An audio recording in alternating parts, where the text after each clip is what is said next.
মনোনয়ন ঘিরে অশান্তি শুধু ভবানীপুরেই নয়, মনোনয়ন ঘিরে অশান্তি হচ্ছে রাজ্যের বিভিন্ন প্রান্তে। আপনাদের সামনে তুলে ধরবো কোচবিহারের ছবি, যেখানে একেবারে মনোনয়ন ঘিরে তুলকালাম পরিস্থিতি।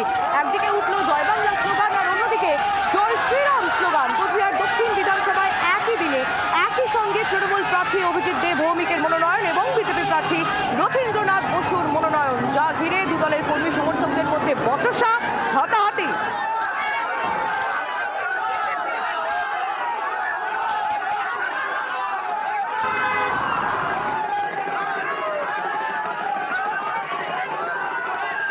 দুটি জায়গার ছবি আপনাদেরকে দেখাবো। একই রকমের ছবি দুর্গাপুরেও আমরা দেখেছি, সেখানে বিজেপি প্রার্থীর মনোনয়ন, আর সেই বিজেপি প্রার্থীর মনোনয়নকে ঘিরে একেবারে রীতিমতো বচসার ছবি সেখানেও দেখা যায়।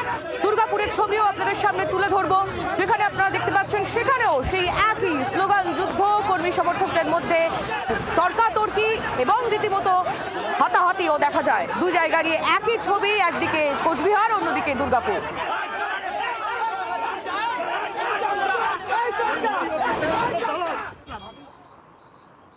আর শুধুমাত্র অশান্তিই নয়, বিতর্ক হয়েছে এই মনোনয়নকে ঘিরে।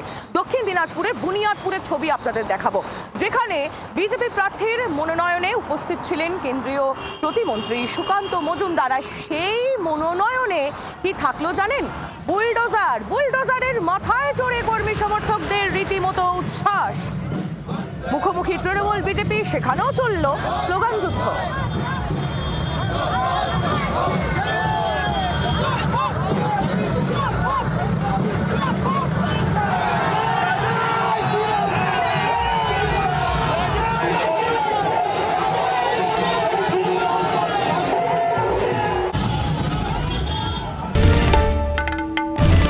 বাংলার আওয়াজ, বাঙালির আবেগ, জি 24 ঘন্টা।